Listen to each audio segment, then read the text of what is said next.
제4부 마지막 입세와 남겨진 약속. 55. 은혜를 갚으라는 마을 사람들. 존 씨의 기적적인 회복과 늙은 연금술사의 갑작스러운 실종. 전혀 어울리지 않는 두 가지 사건은 폭풍이 휩쓸고 간 예술가 구역에 새로운 바람을 몰고 왔다. 처음 며칠간 이웃들의 반응은 순수한 경애와 동정심이었다. 그들은 다락방 문 앞에 조심스럽게 빵과 우유를 가져다 놓았고 복도에서 슈를 마주칠 때마다 안쓰러운 표정으로 존 씨의 안부를 물었다. 그들은 존 씨의 회복을 신이 은총이라 불렀고 배어먼의 실종을 폭풍에 휘말린 안타까운 사고 정도로 치부했다. 하지만 인간의 경외심은 그리 오래가지 않는 법이며 호기심은 언제나 가장 자극적인 진실을 찾아 헤매는 법이다. 존 씨가 마침내 침대에서 일어나 창가에 앉을 수 있게 되고 슈가 서점 노인이 남기고 간 돈으로 밀린 월세를 모두 갚았을 때 사람들의 시선은 서서히 변하기 시작했다. 그들은 두 사건 사이에 무언가 보이지 않는 연결고리가 있음을 본능적으로 감지하기 시작했다.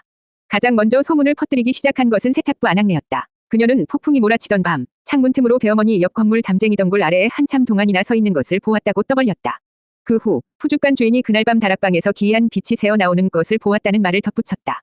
소문은 꼬리에 꼬리를 물고 부풀려졌다. 누군가는 배어머니 악마와 거래를 하여 자신의 영혼을 팔고 아이를 살렸다고 했고 다른 누군가는 그가 사실은 숨겨진 성자였으며 자신의 몸을 희생하여 기적을 행하고 하늘로 승천했다고 주장했다. 진실이 무엇이든 결론은 하나로 모아졌다. 늙은 연금술사는 존 씨를 위해 자신을 희생했다. 이 자극적이고도 낭만적인 결론은 예술가 구역의 사람들을 흥분시켰다. 그들은 자신들의 가난하고 잿빛 가득한 동네에서 이런 숭고하고 비극적인 사건이 일어났다는 사실의 일종의 자부심마저 느끼는 듯했다. 그리고 그들의 뒤틀린 자부심은 고스란히 남겨진 두 자매에게 무거운 압박이 되어 돌아왔다. 사람들의 태도는 노골적으로 변했다. 그들은 더 이상 슈와 존 씨를 동정의 대상으로 보지 않았다. 대신 그들은 자신들이 직접 목격한 기적의 증인이자 숭고한 희생의 수혜자를 대하는 태도를 취하기 시작했다.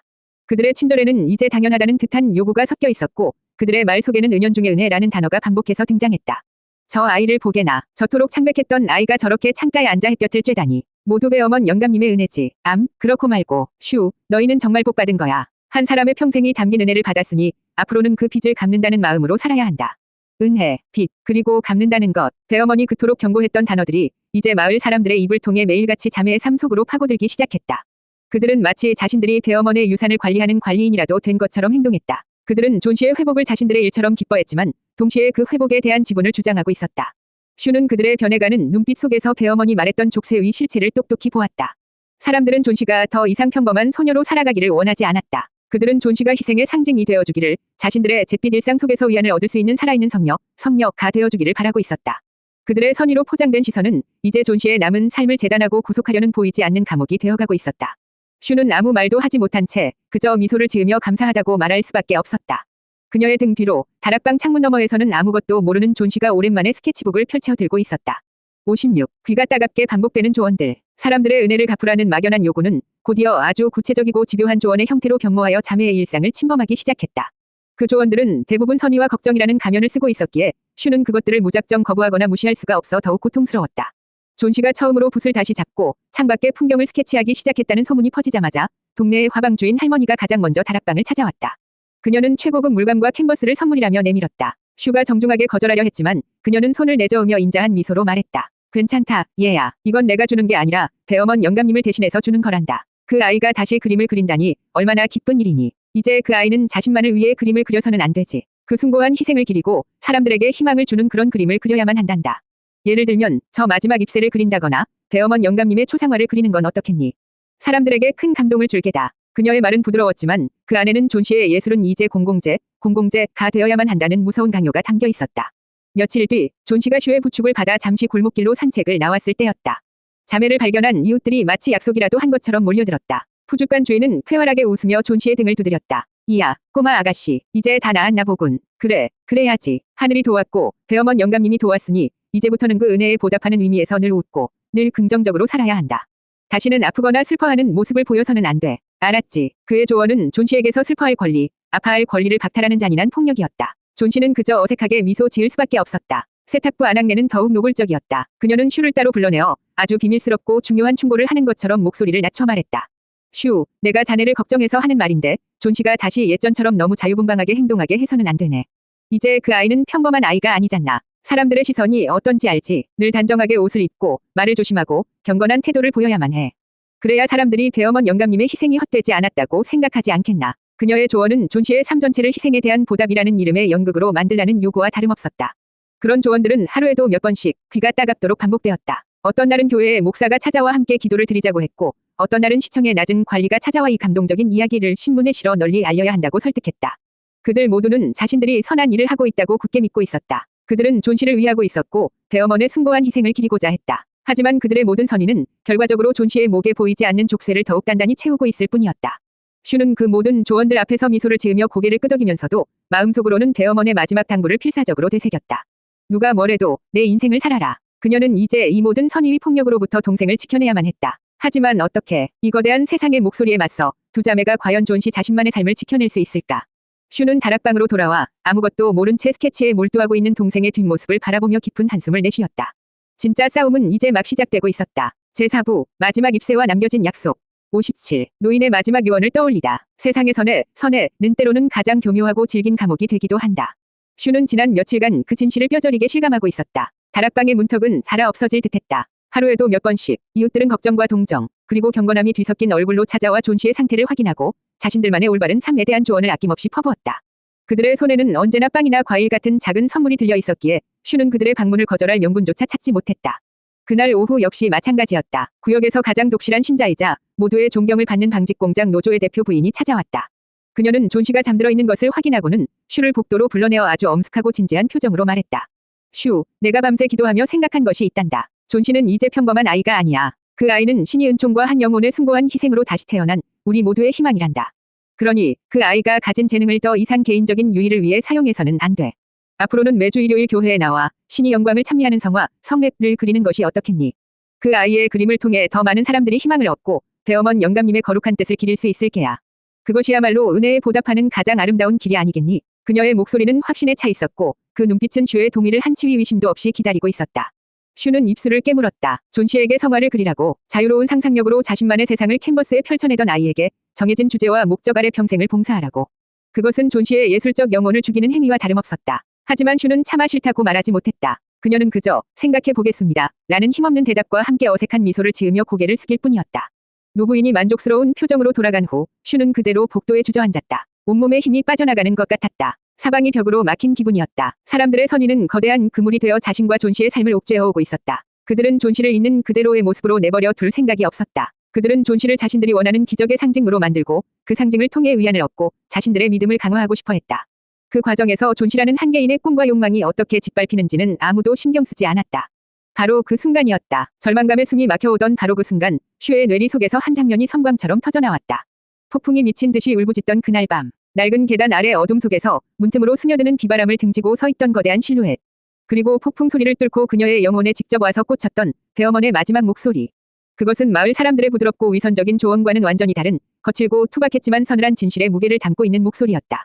나의 속죄가 너희들의 굴레가 되게 하지 마라. 그의 경고가 귓가에 천둥처럼 울렸다. 그렇다. 그는 이미 알고 있었다. 자신이 떠난 후 세상이 자신의 희생에 어떤 의미를 부여하고 그 의미를 어떻게 남겨진 자들의 족쇄로 사용하려 될 것인지를. 그는 자신의 희생이 존 씨를 살리는 동시에 그녀의 영혼을 죽이는 결과를 낳을까봐 그토록 두려워했던 것이다. 슈의 머릿속으로 그의 마지막 당부가 파도처럼 밀려왔다. 누가 뭐래도 내 인생을 살아라. 마음껏 이기적으로 살아라. 그리고 싶은 것을 그리고 사랑하고 싶은 사람을 사랑하고 가고 싶은 곳으로 가거라. 그것만이 나의 이 어리석은 연금술의 의미를 부여하는 유일한 방법이다. 그것은 유언이었다. 단순히 죽기 전에 남긴 말이 아니라 자신의 모든 존재를 걸고 남겨진 자에게 내린 마지막 명령. 슈는 눈을 번쩍 떴다. 그녀는 지금까지 무엇을 두려워했던가? 마을 사람들의 시선, 그들의 실망, 은혜를 모른다는 손가락질. 그 모든 것은 베어먼의 마지막 유언의 무게에 비하면 먼지처럼 가벼운 것들이었다. 진짜 은혜를 갚는 길은 사람들이 말하는 것처럼 그의 희생을 기리는 상징이 되어 살아가는 것이 아니었다. 오히려 그 반대였다. 그의 희생을 완전히 잊은 사람처럼 오직 자기 자신만을 위한 삶을 찬란하게 살아내는 것. 그것이야말로 그의 어리석고도 숭고했던 연금술을 완성시키는 유일한 방법이었다. 슈는 자리에서 벌떡 일어났다. 더 이상 주저앉아 있을 시간이 없었다. 그녀의 눈에 다시 단단한 결의의 빛이 돌아왔다. 그녀는 이제 마을 사람들의 선이라는 이름의 폭력에 맞서 싸울 준비가 되었다. 그녀는 이제 존 씨를 지켜줄 유일한 방패이자 노인의 마지막 유언을 집행할 단 한 명의 집행인이었다. 그녀는 다락방의 문을 열었다. 안에서는 존 씨가 잠에서 깨어나 창밖의 마지막 잎새를 멍하니 바라보고 있었다. 이제 이 모든 진실을 동생에게 전하고 함께 사워나가야 할 시간이었다. 58. 나는 어떻게 살아야 하는가? 존 씨는 지난 며칠간 기이한 평온함 속에서 몸을 회복하고 있었다. 그녀의 세상은 오직 이 작은 다락방 안으로 축소되어 있었다. 슈가 가져다주는 따뜻한 스프의 온기, 창문으로 들어오는 햇살의 부드러움, 그리고 창밖벽에 붙어서 결코 떨어지지 않는 마지막 잎새의 고요한 모습. 그것이 그녀의 세계 전부였다. 그녀는 아직 마을 사람들이 자신을 두고 어떤 소문을 만들어내고 있는지, 그리고 자신의 미래에 어떤 기대를 걸고 있는지 전혀 알지 못했다. 그녀는 다시 스케치북을 펼치고 연필을 잡았다. 하지만 이상하게도 아무것도 그릴 수가 없었다. 예전 같았으면 머릿속에 떠오르는 수만 가지의 이미지들로 손이 바빴을 텐데 지금 그녀의 머릿속은 하얗게 비어있는 것만 같았다. 그녀는 그저 습관처럼 창밖의 마지막 ip새만을 몇 번이고 똑같이 그리고 있을 뿐이었다. 그것은 창작이 아닌 모사에 가까웠다. 그녀는 무언가 잘못되어가고 있음을 느끼고 있었다. 육체는 분명 살아났지만 그녀의 영혼, 즉 예술가로서의 정체성은 여전히 깊은 안개 속을 헤매고 있었다. 그녀는 자신이 누구인지, 무엇을 그려야 하는지, 그리고 앞으로 어떻게 살아야 할지 알 수 없었다. 그녀는 그저 베어먼이라는 이름의 거대한 희생 아래에서 간신히 숨만 쉬고 있는 텅 빈 껍데기처럼 느껴졌다. 바로 그때 슈가 그녀의 곁에 조용히 와서 앉았다. 슈의 얼굴은 이전과는 달리 무언가 중대한 결심을 한 사람처럼 단단하고 진지했다. 존 씨, 할 이야기가 있어. 슈는 지난 며칠간 있었던 모든 일을 단 하나도 숨기지 않고 존 씨에게 모두 털어놓았다. 마을 사람들이 베어먼의 희생을 어떻게 미화하고 있는지, 그들이 은혜를 갚는 삶이라는 이름 아래 존 씨에게 무엇을 기대하고 있는지, 그리고 교회에 가서 성화를 그려야 한다는 조언까지. 슈의 이야기가 계속될수록 존 씨의 얼굴은 점점 더 창백하게 굳어갔다. 이야기를 마친 슈는 마지막으로 존 씨의 두 손을 꼭 잡고 말했다. 하지만 넌 그들의 말에 귀 기울일 필요 없어. 그건 베어먼 씨가 원했던 게 아니야. 그가 마지막으로 내게 남긴 말이 있어. 슈는 폭풍 후 치던 밤에 들었던 노인의 마지막 유언을 단어 하나하나에 힘을 주어 동생에게 똑똑히 전달했다. 누가 뭐래도 내 인생을 살아라. 마음껏 이기적으로 살아라. 모든 이야기를 들은 존 씨는 아무 말도 하지 않았다. 그녀는 고개를 숙인 채 자신의 무릎 위에 놓인 하얀 스케치북만을 내려다보고 있었다. 거대한 혼란이 그녀의 내부에서 소용돌이치고 있었다. 마을 사람들의 말은 일견타당하게 들렸다. 자신은 한 사람의 목숨, 아니 그 이상의 것을 대가로 살아남았다. 그렇다면 그 숭고한 희생에 보답하기 위해 사람들에게 희망을 주는 경건한 삶을 사는 것이 마땅한 도리처럼 느껴졌다. 그것은 안전하고 명예로우며 모두에게 박수받을 수 있는 길이었다. 하지만 베어먼의 유언은 그녀의 영혼 깊은 곳을 뒤흔들었다. 이기적으로 살아라. 그리고 싶은 것을 그리고 사랑하고 싶은 사람을 사랑하라. 그것은 그녀가 예술가로서 평생 추구해왔던 삶의 방식 그 자체였다. 자유, 열정, 그리고 자기 자신에 대한 솔직함. 하지만 그 길은 위태롭고 외로우며 어쩌면 은혜도 모르는 배은망덕한 이라는 세상의 손가락질을 감수해야만 하는 길이었다. 존 씨는 고개를 들어 창밖의 마지막 ip새를 바라보았다. 저 ip새는 이제 그녀에게 두 가지의 의미를 동시에 지니고 있었다. 하나는 그녀가 짊어져야 할 희생의 무게를 상징하는 족쇄였고 다른 하나는 그 모든 무게로부터 벗어나 자유롭게 살아가라는 마지막 유언을 상징하는 열쇠였다. 나는 어떻게 살아야 하는가? 그 질문이 그녀의 온 영혼을 사로잡았다. 나는 마을 사람들이 원하는 성녀가 되어야 하는가? 아니면 베어먼이 마지막으로 바랐던 이기적인 예술가가 되어야 하는가? 나는 빚을 갚는 삶을 살아야 하는가? 아니면 나 자신을 위한 삶을 살아야 하는가? 그녀의 손에 들린 연필이 힘없이 떨리고 있었다. 그녀는 이제 자신의 남은 인생 전체가 걸린 가장 중요하고도 어려운 그림을 그려야만 했다. 그 그림의 첫 번째 선을 어디에서부터 시작해야 할지 그녀는 알 수 없었다. 제4부 마지막 ip새와 남겨진 약속 59 세상의 목소리 그리고 나의 목소리. 슈가 전해준 베어먼의 마지막 유언은 존 씨의 텅 비어있던 영혼의 캔버스 위에 두 가지의 전혀 다른 길을 그려 보였다. 하나는 마을 사람들이 원하는 길이었다. 그것은 평탄하고 안전하며 모두의 박수갈채를 받을 수 있는 길이었다. 기적의 소녀라는 이름 아래 숭고한 희생을 기리는 그림을 그리고 경건하고 감사하는 태도로 살아가는 삶. 그것은 그녀가 짊어진 빚을 갚는 세상이 보기에 지극히 올바른 길이었다. 다른 하나는 베어먼이 마지막으로 바랐던 길이었다. 그것은 험난하고 외로우며 어쩌면 세상의 모든 손가락질을 감수해야만 하는 길이었다.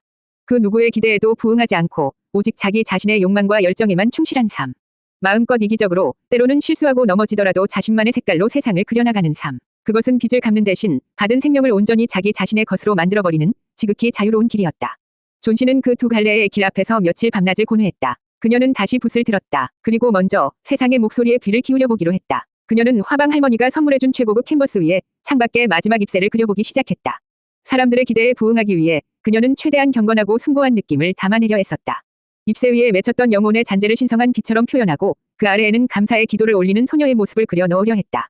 하지만 그녀의 손은 움직이지 않았다. 연필을 쥔 손가락은 딱딱하게 굳어버렸고 붓에 물감을 묻히는 손길은 납덩이처럼 무거웠다.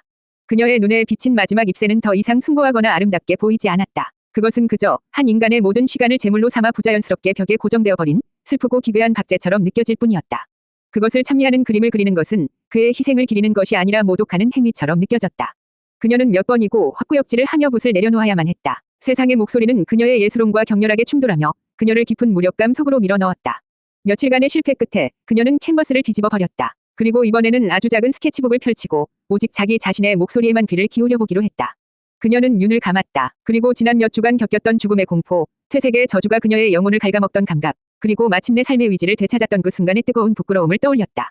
그러자 그녀의 손이 저절로 움직이기 시작했다. 그녀의 연필 끝에서 태어난 것은 숭고한 ip새나 성자의 초상화가 아니었다. 그것은 혼돈 그 자체였다. 거칠고 뒤엉킨 선들이 서로를 핥히고 지나갔고 검고 짙은 음영이 종이를 가득 메웠다.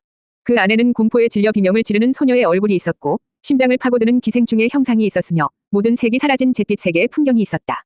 그것은 아름답지 않았다. 희망적이지도 않았다. 그것은 그녀가 겪었던 고통과 절망에 대한 가장 정직하고 날 것 그대로의 기록이었다. 한참 동안 미친 듯이 손을 놀리던 그녀는 마침내 스케치북의 마지막 페이지에 다다랐다. 그녀는 그곳에 아주 작지만 선명한 그림 하나를 그렸다. 잿빛 폐허 속에서 아주 작은 씨앗 하나가 땅을 뚫고 싹을 틔우는 그림이었다. 그 싹의 모양은 담쟁이 덩굴 잎새를 닮아 있었지만 벽에 고정된 박제가 아니라 하늘을 향해 힘차게 뻗어 나가고 있었다. 그 마지막 그림을 완성하는 순간 존 씨는 깨달았다. 세상의 목소리와 자신의 목소리는 결코 하나가 될 수 없다는 것을. 세상은 그녀에게서 완성된 기적을 보고 싶어 하지만 그녀 자신의 목소리는 이제 막 다시 시작하는 불완전한 생명에 대해 이야기하고 있었다. 그녀가 살아야 할 길은 명백했다. 그녀는 더 이상 망설이지 않았다. 그녀는 스케치북을 덮고 슈를 돌아보았다. 그녀의 눈에는 더 이상 혼란의 그림자가 없었다. 오직 험난한 길을 선택한 자의 고요하고 단단한 결심만이 빛나고 있었다. 60. 가장 이기적인, 가장 숭고한 약속. 그날 저녁, 존 씨는 슈와 함께 다락방의 작은 탁자에 마주 앉았다. 창밖은 부드러운 저녁 노을로 물들고 있었고 그 빛을 받은 마지막 잎새는 마치 금으로 만들어진 것처럼 고요하게 빛나고 있었다. 존 씨는 낮에 그렸던 혼돈과 절망으로 가득 찬 스케치북을 슈에게 말없이 건넸다. 슈는 한 장 한 장 조심스럽게 스케치북을 넘겼다. 그녀는 동생의 그림 속에서 지난 몇 주간 존 씨가 겪었을 끔찍한 고통과 공포를 보았다. 그리고 마지막 창, 폐허 속에서 싹을 틔우는 작은 잎새 그림에서 마침내 동생이 어떤 선택을 내렸는지를 깨달았다. 슈는 조용히 스케치북을 덮고 존 씨의 손을 따뜻하게 잡아주었다. 그 어떤 말도 필요 없었다. 그녀는 이미 동생의 결정을 온 마음으로 지지하고 있었다. 언니, 존 씨가 먼저 입을 열었다. 그녀의 목소리는 이전보다 훨씬 차분하고 깊어져 있었다. 나는 배어먼 씨의 희생을 기리는 그림을 그릴 수 없을 것 같아. 그리고 사람들이 원하는 기적의 소녀로 살아갈 자신도 없어. 나는 아마 앞으로도 계속 오늘 내가 그렸던 것처럼 어둡고 혼란스러운 그림들을 그리게 될 거야. 때로는 추하고 때로는 이기적인 내 안의 진짜 모습들을 캔버스에 담아내고 싶어.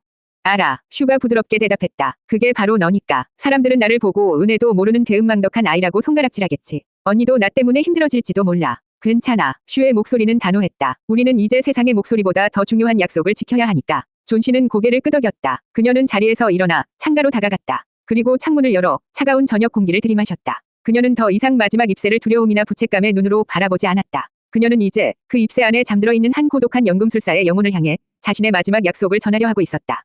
그녀는 잎새를 향해 그리고 자기 자신을 향해 나지막하지만 온 다락방에 울릴 만큼 분명한 목소리로 맹세했다. 저는 당신의 희생을 기억하지 않겠습니다. 그것은 세상이 듣는다면 경악할 가장 이기적인 선언이었다. 저는 당신이 누구였는지, 저를 위해 무엇을 했는지 애써 잊어버릴 겁니다. 당신의 죽음이 남긴 무게에 짓눌려 살지 않겠습니다. 대신 당신이 제게 주신 이 시간을 온전히 저 자신만을 위해 사용하겠습니다. 마음껏 그림을 그리고 마음껏 사랑하고 마음껏 행복해하며 때로는 마음껏 아파하고 절망하겠습니다. 그 누구의 기대도 아닌 오직 나의 욕망에만 충실한 삶을 살겠습니다. 그녀는 잠시 숨을 골랐다. 그녀의 눈에서는 눈물이 흐르고 있었지만 입가에는 희미한 미소가 걸려 있었다. 그렇게 제가 세상에서 가장 이기적인 사람으로 가장 찬란한 삶을 살아내는 것. 그것이 제가 당신의 숭고한 희생에 보답하는 유일한 방법임을 알기에 오늘 저는 당신에게 이 가장 이기적이고 그래서 가장 숭고한 약속을 드립니다. 약속을 마친 존 씨는 창문을 닫았다. 그녀는 더 이상 마지막 잎새를 돌아보지 않았다. 그녀는 자신의 낡은 이젤 앞에 서서 아주 크고 깨끗한 새 캔버스를 올려놓았다. 그리고 팔레트 위에는 세상의 모든 빛을 담은 듯한 가장 현란하고 대담한 색의 물감들을 짜놓기 시작했다. 슈는 그런 동생의 뒷모습을 조용히 바라보았다. 싸움은 끝났다. 그리고 새로운 삶이, 진짜 이야기가 이제 막 시작되고 있었다. 창밖에서는 배어먼의 영혼이 깃든 마지막 잎새가 그 모든 것을 말없이 지켜보고 있었다. 그것은 이제 족쇄도 빛도 아니었다. 그저 한 이기적인 예술가의 탄생을 축복하는 영원히 지지 않을 푸른 증인일 뿐이었다.